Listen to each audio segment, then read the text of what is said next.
आकाश हिले तो हिले। मेरा नाम हारून खराड़ी है। मैं थोड़ा जिले के गांव केवड़िया का रहने वाला हूं। मेरे माता पिता एक मसीही परिवार के रूप में है और मेरा जन्म भी एक मसीही परिवार में हुआ। और मेरा जन्म 1974 में हुआ और तब से मेरा बचपन मेरे गांव में व्यतीत हुआ। और मैं बचपन से संडे स्कूल चर्च जाने वाला बच्चे के रूप में रहा हूं। और मेरा एजुकेशन 1 से 5 तक गांव में ही एक सरकारी स्कूल में रहा। इसके बाद मैं 6ठी से लेकर के 8वीं तक घर से थोड़ा दूर कुशलगढ़ तहसील में बौड़ी करके वहाँ पर है रोमन कैथोलिक स्कूल, उसमें मेरा पढ़ाई रहा 8वीं तक। और जो मेरा 17 साल की उम्र तक मैं पढ़ाई के क्षेत्र में रहा। इसके बाद मेरा जो जीवन था वो एक जवान अवस्था में आया। उस समय फिर मैं तलवाड़ा में 2 साल पढ़ाई किया गवर्नमेंट स्कूल में। और इस तरह से मेरा जीवन बचपन का रहा।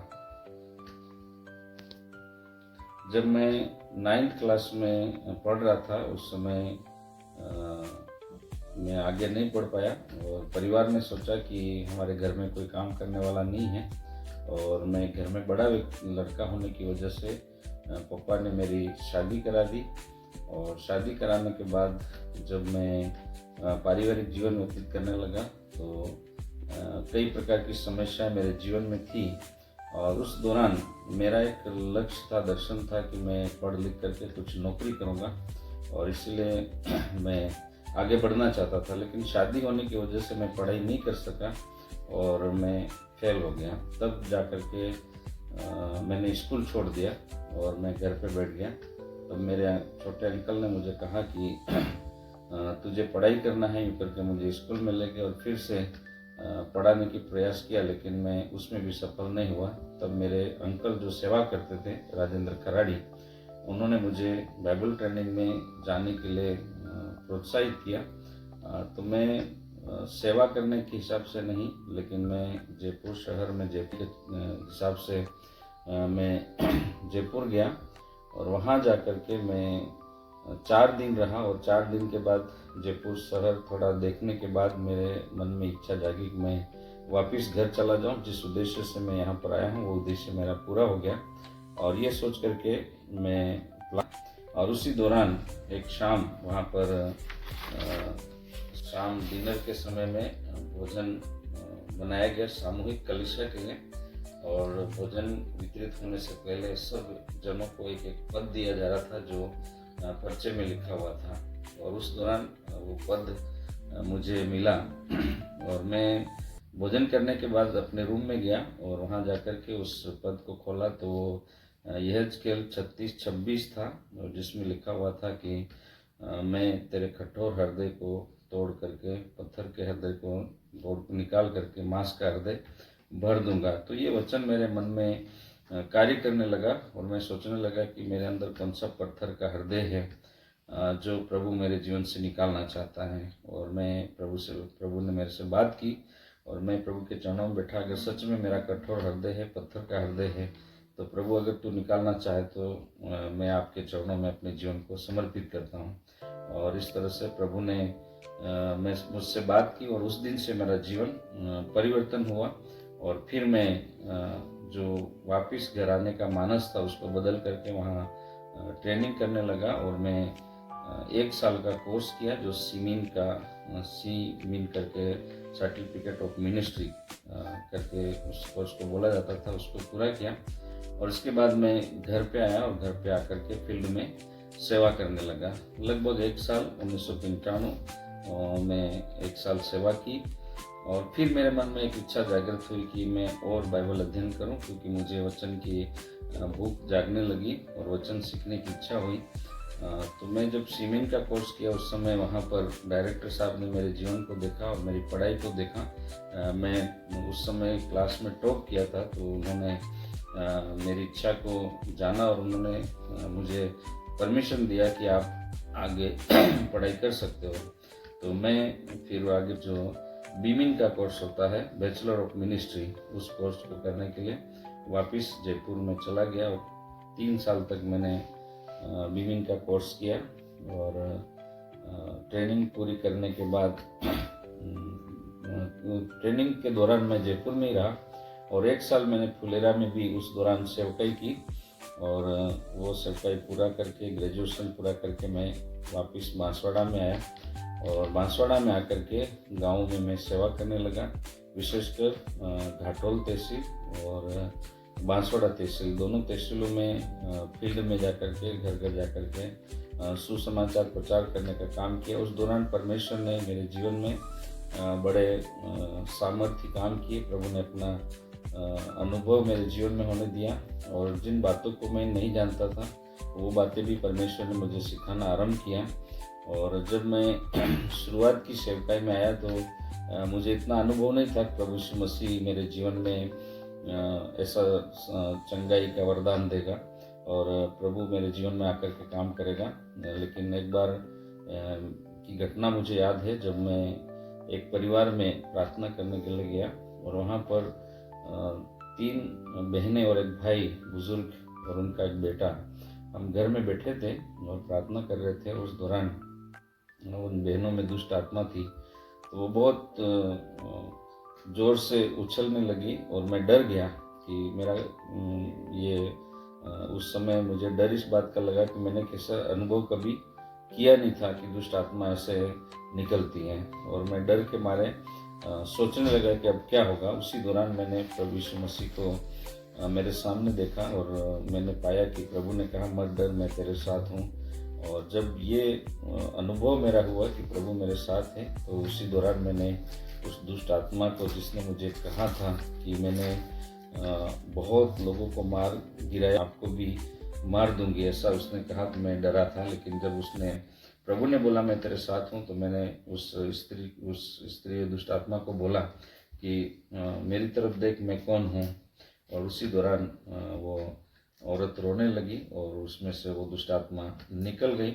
और उस दिन मैंने अनुभव किया कि वास्तव में प्रभु यीशु मसीह अपने दासों के साथ रहता। और उस दिन से मैंने बीमारों के ऊपर प्रार्थना करना प्रारंभ किया और लोग चंगे होने लगे। इसके बाद काफ़ी गांव में, काफ़ी लोगों के बीच में मुझे जाने के लिए उत्साह मिला और कई लोगों को इस दौरान प्रभु ने चंगाई दी, छुटकारा दिया और दुष्ट आत्माओं को निकालने के लिए प्रभु ने मुझे सामर्थ दी। और तब से मैं उस काम को करते हुए 2 साल तक मैं फील्ड में काम किया, जो पहले RBI संस्था थी उसके साथ। और 2 साल के बाद परमेश्वर ने मुझे एक और दूसरी संस्था में काम करने के लिए अवसर दिया, CFI करके। और जब CFI की शुरुआत प्रतापगढ़ में शुरू हुई और उनका जो डायरेक्टर था जोशी चाको, उनसे मिले हम। उन्होंने मुझे कहा कि आप हमारे साथ मिल करके सेवा करो, तो मैं उनके साथ मिल करके सेवा करने लगा। और उस दौरान उन्होंने मुझे मेरे काम को देखा और उन्होंने मुझे बांसवाड़ा जिले और उदयपुर का कोऑर्डिनेटर बनाया। और मैं लगभग 10 साल तक उनके साथ सेवकाई करता रहा। और उस दौरान मैंने कई सेवकों को तैयार किया और कई कलीसियाओं की स्थापना भी हुई। और उस दौरान चिल्ड्रन होम शुरू किए, जो कि हॉस्टल के रूप में 15 बच्चियों को घर में रखते थे, अपने घर के परिवार के समान रख करके उनको बड़ा किया। और ये 10 साल तक की सेवकाई में प्रभु ने कई जवानों को तैयार किया और चिल्ड्रन होम के रूप में मिनिस्ट्री शुरू की, उसको भी हमने किया। और आज भी जो काम हुआ है वो अभी भी चल रहा है, जिसमें मैं सुभाष पंडा को जानना, आज उनके घर पे चर्च हैं, शंकर निनामा करके हैं, उनके घर पे चर्च है। और दूसरा भाई मुन्ना लाल है, कई सेवक है जो कर रहे हैं बांसवाड़ा में। इस तरह से मेरी सेवकाई 10 साल तक रही। इसके बाद मैं CFI छोड़ करके मुझे प्रभु ने एक दर्शन दिया कि आगे बढ़ना है और मैं वहाँ से निकल करके CNI में आने की इच्छा मैंने जाहिर की। मैं उन सारी बातों को नहीं कर पा रहा हूँ कि क्यों मैं CFI को छोड़ा और क्यों CNI में आया, लेकिन प्रभु ने मेरी अगुवाई की और मैं CNI में आया। और उस दौरान मैंने एक लेटर बिशप साहब को लिखा था कि मैं CNA के साथ सेवकाई करना चाहता हूँ। तो परमेश्वर ने मेरी मदद की और बिशप साहब ने मुझे लेटर दिया कि आप खेरवाड़ा में आकर के सेवकाई करना चाहो तो आपके लिए अवसर है। मैंने उसे स्वीकार किया और उस दौरान मैं खेरवाड़ा में आकर के सेवकाई करने लगा। 5 साल मैं खेरवाड़ा में रहा और उस दौरान खेरवाड़ा CNA चर्च और उसके बाद आसपास के गांव में घोड़ी, मसारोबरी, रोबिया और अन्य नए गांव में भी जाकर के नए लोगों के बीच में सेवकाई की। काफ़ी लोग विश्वास में आए और उस दौरान मेरा एक खास अनुभव रहा कि शनिवार की जो आराधना खेरवाड़ा में चल रही है उसको परमेश्वर ने शुरू करने के लिए मेरे अंदर एक अगुवाई दी। और उस समय शनिवार को 4 सेवक इकट्ठे होते थे, मंजी कटारा, श्री दानियल जी और भाई विजय और भाई जॉन। तो इन चारों शनिवार को मिल करके प्रार्थना करते थे। उस दौरान परमेश्वर ने मेरी अगुवाई की, हम बीमारों के लिए भी प्रार्थना करेंगे और फिर हमने उस सेवा को शुरू किया। इन 4 लोगों के द्वारा उस सेवकाई को शुरू किया जो रोडियार साहब ने शुरू किया था और उसको मैं आगे बढ़ाने का जो प्रयास किया उसके अंतर्गत शनिवार की आराधना शुरू हुई। और लगभग अभी उस चर्च में शनिवार को पूरे चर्च नए लोगों से भरा रहते हैं और वहाँ से काफ़ी सेवक भी तैयार हुए और अभी भी वो आराधना चल रही है। और इन 5 वर्षों में परमेश्वर ने इस खेरवाड़ा क्षेत्र में मुझे बहुत ऐसे इस्तेमाल किया। कई गाँव में कई लोगों के बीच में जानने का अवसर मिला और परमेश्वर ने मुझे इस्तेमाल किया।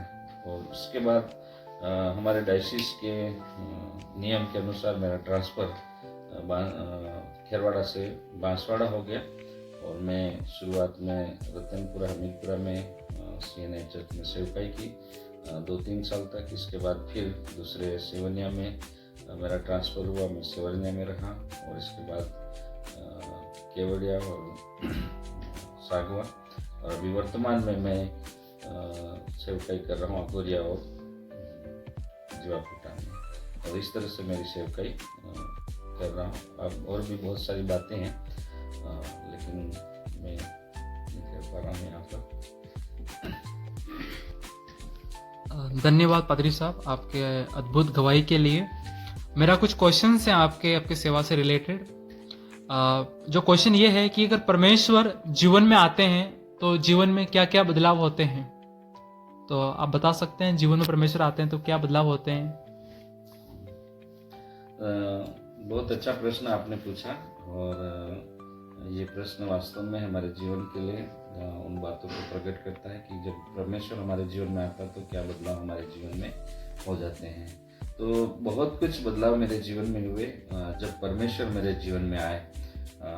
परमेश्वर के आने से पहले जो मेरा जीवन था मैं पूरी तरह से संसारिक जीवन व्यतीत करता था और परमेश्वर के ऊपर मेरा कोई विश्वास नहीं था। मैं सिर्फ परमेश्वर के बारे में जानता था लेकिन परमेश्वर को नहीं जानता था क्योंकि परमेश्वर मेरे जीवन में नहीं थे। और जैसे ही परमेश्वर मेरे जीवन में आए मैं सबसे पहली बात तो परमेश्वर के बारे में जानता था, उसका अनुभव होने लगा। और जो बदलाव मेरे जीवन में आया वो ये कि मैं पहले नशा करता था, तम्बाकू खाने का और शराब पीने का, और दूसरी जो बातें मेरे जीवन में थी, लड़ाई झगड़े की हैं, वो बातें सब मेरे जीवन से दूर हो गई। परमेश्वर के आने के बाद मैं बिल्कुल नशे से नफरत करने लगा। तम्बाकू, बीड़ी, विमल, ये चीज़ें जिनके बगैर मैं रहता नहीं था, परमेश्वर के आने के बाद वो मेरे जीवन से अपने आप चली गई और आज मैं वो चीज़ें बिल्कुल भी पसंद नहीं करता हूँ।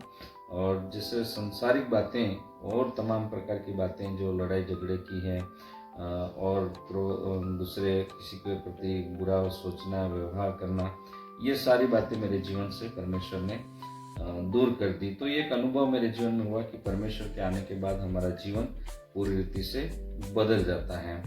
और जब व्यक्ति के अंदर परमेश्वर आता है तो उसका एक नया जीवन हो जाता है। उसका उठना, बैठना, चलना, फिरना, ये सारे व्यवहार भी बदल जाते हैं, हमारे काम भी बदल जाते हैं।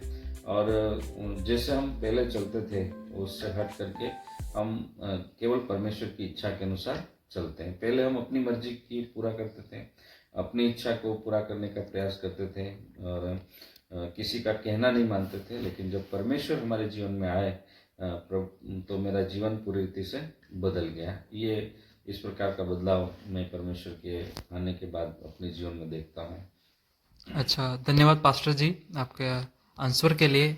मेरा कुछ और भी प्रश्न है आपसे प्रभु से रिलेटेड। क्या यीशु मसीह के रास्ते चलने पर हम जीवन में खुश रह सकते हैं?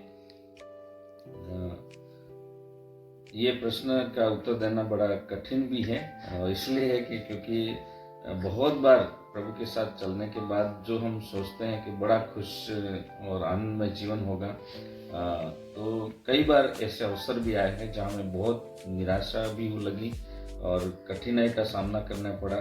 और ऐसे समय में ऐसा लगा कि परमेश्वर के आने के बाद मेरा जीवन बहुत ही संघर्ष भरा जीवन है।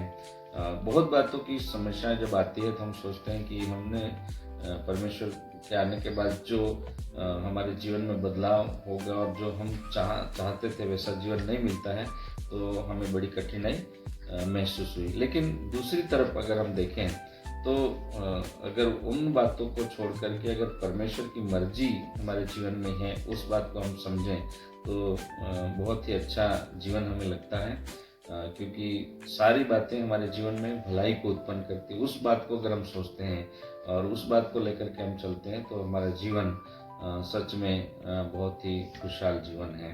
यदि परमेश्वर की इच्छा को जानते हैं तो, और यदि परमेश्वर की इच्छा जाने बिना अगर हमारे जीवन के बारे में सोचें तो संघर्ष भरा जीवन, कठिनाई भरा जीवन है, लेकिन फिर भी प्रभु में हम आनंदित थे और परमेश्वर के आने के बाद अच्छा जीवन हम देख सकते हैं।